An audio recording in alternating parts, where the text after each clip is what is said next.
On Tuesday, the 11th of November, 2025, you're with Coffee Time with Peter Gomez, and we are with the Minister of Higher Education, Research, Science and Technology, Professor Pierre Gomez. You couldn't wait to talk about the Tertiary and Higher Education Trust Fund.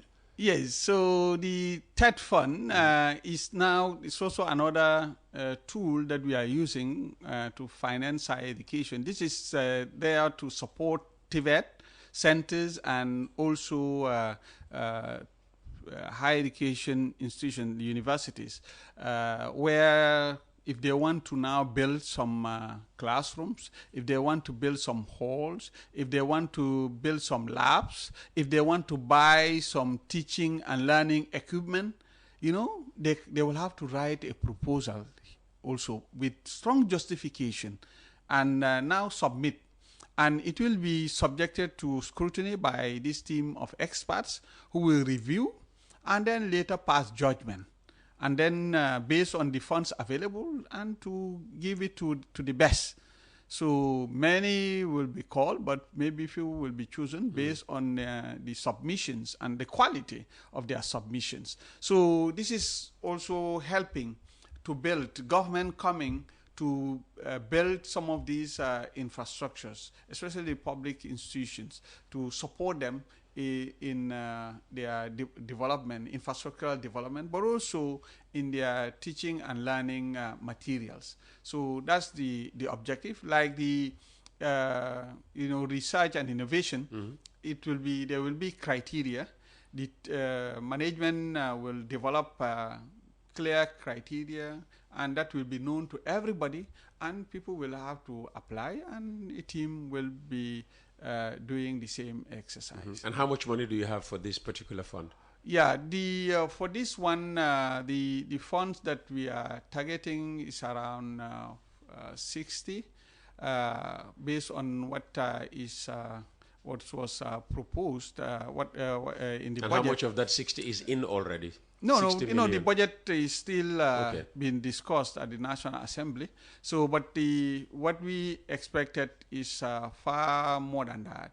So we told them about it. So we're waiting to see whether things will change, the dynamics will change, whether they will cut from other places and give it to higher education, because higher education should not be seen as a different activity. Maybe it's not seen as a different activity. One of the things, they argue is that you are getting a lot of funding from outside. The Germans are funding you, the Turks are funding you. Everybody seems to be funding higher education in the Gambia. No, but we are, what we are doing is knowing that what we are getting is not enough. We, as academics, we cannot go to the traffic lights there and be complaining. They did not give us, this is small and so on. That once it is established, you should not waste 1 second complaining again. Move on.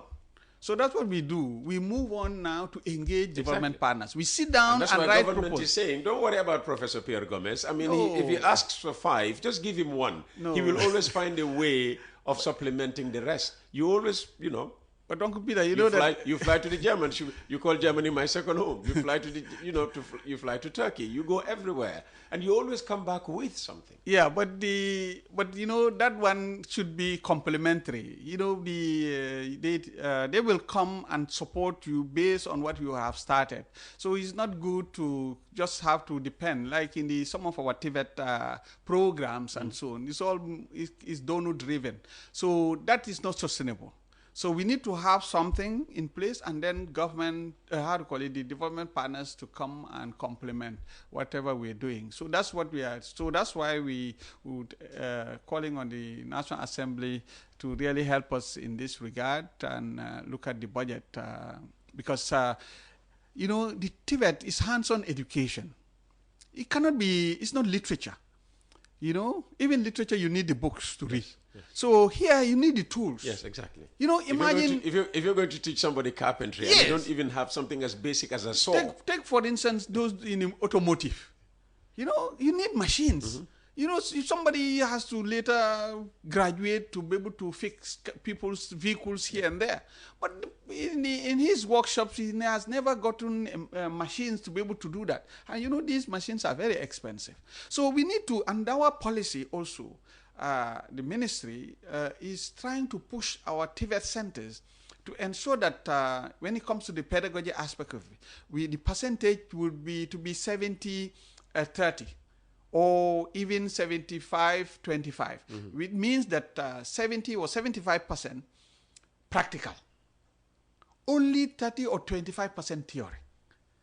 Okay, practical. So you see, Uncle Peter's vehicle, you know, he takes your car to your, to the mechanic and so on. Yeah, he doesn't want you to tell him. Global Auto Care. Let's advertise for my partners. Global Auto Care and so on. He doesn't expect anybody to tell you know, tanka bilila. No, he expects you to fix the car, yes, but within a time frame. Absolutely. He doesn't expect his car to spend weeks there. You know, part of the reasons why some of our vehicles spend more time in the garage is because sometimes of lack of expertise. Yes. They are just testing. You get lambatu, the whole, what is the problem, and so on.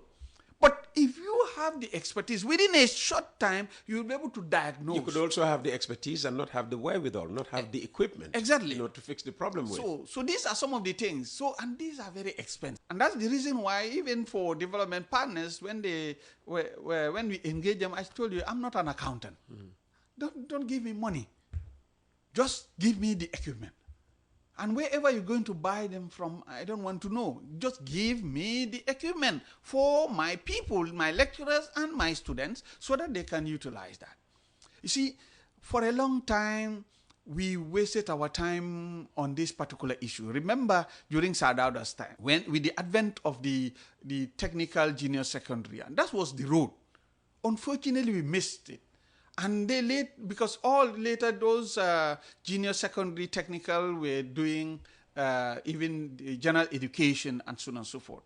And when, as you know, as I always teach you to say your country, second country, Germany, you see the difference between Germany and the rest of many countries is they invest heavily on TVET. By the way, in fact, Bonn is the headquarters of the UNESCO, TVET, programs for the UN and so on. That's where it is housed because they represent that. And go to other countries, I always call Korea and so on. The Chinese also, they're coming up. By the way, I have good news also. And you're naming countries with which the Gambia's Ministry of Higher Education has very strong ties. Let me give you the China, good news. South Korea, Germany, Turkey, where else? I have good news for you and the rest of the Gambian This is people. breaking news from China. They've also wrote to us, and I want to thank the Chinese ambassador and the rest of his team, and also thank His Excellency President Adama Barrow for giving us that green light to engage them. And they've agreed to support us for the Luban workshop. Luban workshop is the equivalent of a TVET center. Okay. I think was last year. So I was invited by my counterpart in China to attend the international conference on TVET. And later, in the sidelines, we visited one of their Luban workshops. When I look at it, I was so happy. And I noticed also that they were going to build other workshops, 10 in Africa and other parts of the world. So immediately I came back. So we engaged the embassy, the Chinese embassy, that I got this information. And I would want the Gambia to be part of those 10 in the world to be benefiting from this gesture from the Chinese government. So they asked us to write a proposal. So yet again, that one is not a problem for us. So we sat down and wrote a proposal through diplomatic channels, and it was the Office of the President and the Ministry of Foreign Affairs. So we submitted, and this week we received the good news that it is approved. So they're going to send us the equipment. It's going to be housed at USET campus in Brikama. So in some areas, so they will be the one buying all the equipment, and we have the space there, so they're going to put that. So this is how. So this new Luban center will focus on what? Yeah, it will be more on the electronics aspect of it, the computers, computer engineering component, among other activities within the TVET aspect of it. Okay. So these are some of the equipment that sometimes very expensive for us. Our budget cannot afford because it's not captured. But through these partnerships, there are others we are waiting also to get good news. Also from them. But coming back to the TVET, the TET fund. So these are the strategies that we put in place, and you have a management and also the governance system. Right. So the fund, the TET fund, as you call it, the Tertiary and Higher Education Trust Fund, it's to support infrastructure development and capacity building in public institutions. Will private universities be eligible for support? Yes, they can be eligible, but it all depends on the availability of funds also. So you will always prioritize the public universities? Yes. So but the private also will be available. So the support will be supporting them. Whoever is doing good, and you have strong proposals, and so on, the system will support you. Yeah. Okay. What accountability structures are in place to monitor how institutions, will use funds? There will be an M&E team that will be also monitoring all these activities, but also there will be systems in place. They will have to develop all these instruments. The new management will have to develop all these instruments. Already there's an act that governs them. So now from the act, they now have to develop policies and strategies and other instrument criteria for selections and so on, and to be approved by their board. So that's how things stand. As that's the one I was saying that Dr. Jojo Ndur Tambedo of Insys Global is now heading, and the chairman is the brother Mohamed Jah, who is the chairman of that board. And there are others from the private sector who are part of that, and some other permanent secretaries from other ministries. You've told us what Dr. Jojondur Tambedu brings to this fund. What about Mohamed Jah? Mohamed Jah, he's been very helpful even in that regard, supporting tertiary and higher education institutions. He's been giving scholarships every year to the best students also, and some science students to the University of the Gambia, but also giving support to other institutions. So, and this is at individual level. Now, he's been asked now to be the chairman of the board that will lead the whole process at national level on behalf of the Republic. So so he will be very, very helpful now to do it at national level, not as a private citizen helping. It will now be working. He's also going to use his contacts, because there's a window that, in addition to government's support, private individuals, private sector, the donors, development partners can also chip in. He will use his network to see how some of his friends also can chip in and give support in that, this time in a very structured manner, in which he will be the chairman. So that will be for the interest of the common good. So, by the way, he's not been active in most of these boards, but exceptionally for this one he accepted, because he's been asked for on many occasions to take part in some other activities, but he turned them down. So, but this one he agreed that yes, he will. This is what he wants to do, to give back. So he will. He's very busy, but he will really take his time to support, and we are very, very grateful for him. For the time and the energy And obviously the resources he will be spending to support this for the Gambia, for the youths of this country. And how will the TVET fund address issues of disparities in access and quality across regions and even institutions? Yeah, because remember we have these regional TVET centers. So supporting this, and is from the engineering domain. So supporting these, TVET centers, these universities, that will help to bring access, but also bring quality education. So you'll have access and quality at the same time, because the regional centers will get the support they need. But also, because they are getting the support they need, that will also have impact on the quality, because now they will not be teaching without the equipment, without the resources. They will be funded gradually. So this is one of the opportunities given to all of them. And just like the NRIF, are there plans to link the fund to performance metrics? Yes. Or even institutional yes, reforms? all of them.